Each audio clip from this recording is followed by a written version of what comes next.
পশ্চিমবঙ্গের দমদম লোকসভা নির্বাচনে ভারতীয় জনতা পার্টির হয়ে প্রচারে ঝড় তুলেছেন ত্রিপুরা রাজ্যের মন্ত্রী সুধাংশু। আসন্ন লোকসভা নির্বাচনকে কেন্দ্র করে পশ্চিমবঙ্গের দমদম লোকসভা কেন্দ্রের বিজেপি মনোনীত প্রার্থী শ্রী শিলভদ্র দত্ত ও বরানগর বিধানসভার উপনির্বাচনে মনোনীত প্রার্থী সজল ঘোষ মহাশয়ের সমর্থনে আজ বরানগর বিধানসভার বিথিদে কলোনি 20 নম্বর ওয়ার্ডে কার্যকর্তাদের নিয়ে বাড়ি বাড়ি জনসম্পর্ক করেন ত্রিপুরা রাজ্যের জনপ্রিয় মন্ত্রী তথা পশ্চিমবঙ্গের লোকসভা নির্বাচনের প্রচারক শ্রীযুক্ত সুধাংশু দাস।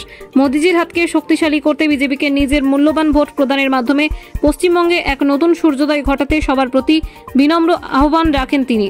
বিধানসভার উপরে লোকসভা নির্বাচন আমাদের বিজেপি দলের প্রার্থী শিলভদ্র দত্ত লোকসভাতে তিনি দাঁড়িয়েছে, আর বিধানসভাতে আমাদের সজল ঘোষ জিতে দাঁড়িয়েছে, আর লোকসভাতে শিলভদ্র দত্ত।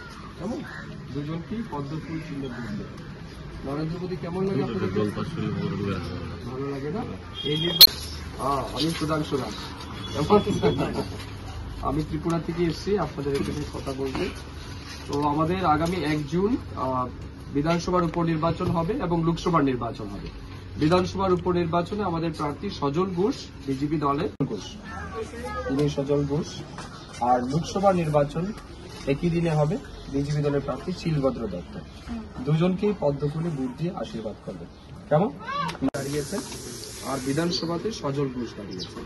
দুজনকেই পদ্মফুলে ভোট দিয়ে আশীর্বাদ করবে, আর নরেন্দ্র মোদীকে প্রধানমন্ত্রী তৈরি করতে আশীর্বাদ করবে। কেমন পদ্মফুলে ভোট দেবেন বাড়ির সবাই।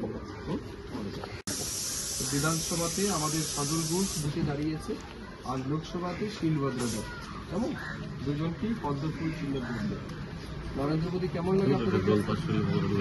ভালো লাগে না? এই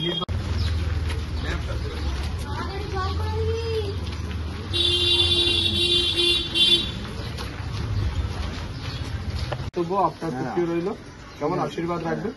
নরেন্দ্র মোদীকে প্রধানমন্ত্রী করতে হবে, উনি প্রধানমন্ত্রী হবেন, তাই না? বেশি। হ্যাঁ, কারণ এই নির্বাচনে তো আর তৃণমূল দেশ গঠন করতে পারবে না, তারা দখলও করতে পারবে না। 42টা সিটের মধ্যে কয়টা পাবে আমরা জানি না। তো স্বাভাবিক কারণে নরেন্দ্র মোদী প্রধানমন্ত্রী হবেন। তো এই ভোটটা নষ্ট না করে মোদীকে আশীর্বাদ করবেন। কেমন ভালো। 1 জুন আমাদের বিধানসভার উপনির্বাচন এবং লোকসভার নির্বাচন। তো বিধানসভার উপনির্বাচনে সজল ঘোষ দিয়ে আশীর্বাদ করবেন। কেমন এবং এই নির্বাচনে কিন্তু উপনির্বাচনে সজল ঘোষ, আর লোকসভাতে শিলভদ্র দত্ত। দুজনকে পদ্মফুলে আশীর্বাদ করবেন। কেমন ভালো। কি নাম আপনার? কি নাম আপনার?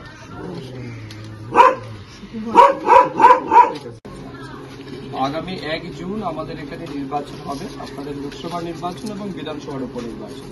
তো বিধানসভার উপনির্বাচনে আমাদের বিজেপি দলের প্রার্থী সজল ঘোষ, আর লোকসভা নির্বাচনে ভোটে দাঁড়িয়েছেন শিলভদ্র দত্ত। দুজনকেই পদ্মফুলে আশীর্বাদ করবেন। কেমন নরেন্দ্র মোদী কেমন লাগে আপনাদের কাছে? ভালো। তো এই নির্বাচনে নরেন্দ্র মোদী দেশের প্রধানমন্ত্রী হবে, তো এই কারণে ওনাকে পদ্মফুলে আশীর্বাদ করবেন। কেমন ভালো থাকবে। আর লোকসভাতে শিলভদ্র দত্ত। দুজনকেই পদ্মফুল চিহ্ন, এই যে পদ্মফুলে ভোট দেবেন, আশীর্বাদ করবেন। কেমন আপনার বাড়িতে কজন ভোটার আছে? 4 জন। 4 জন মিলে আশীর্বাদ করবেন পদ্মফুলে। কেমন নরেন্দ্র মোদী কেমন লাগে আপনাদের কাছে? ভালো না? নরেন্দ্র মোদীকে প্রধানমন্ত্রী বানাতে হবে। ঠিক আছে, ভোটটা নষ্ট করবেন না, কারণ তৃণমূল তো আর দেশের পরিচালনা করতে পারবে না, ঠিক না? তৃণমূল কংগ্রেস তো আর সরকার চালাতে পারবে না দেশে। তো নরেন্দ্র মোদী চালাবে, ওনাকে আশীর্বাদ করবেন পদ্মফুলে।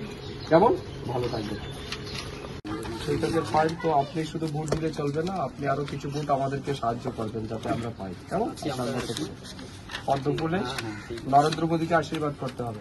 কেমন লাগে মোদীজি আপনাদের? ঠিক আছে, ওকে, একদম কেমন ফার্স্ট ক্লাস, একদম ফার্স্ট ক্লাস।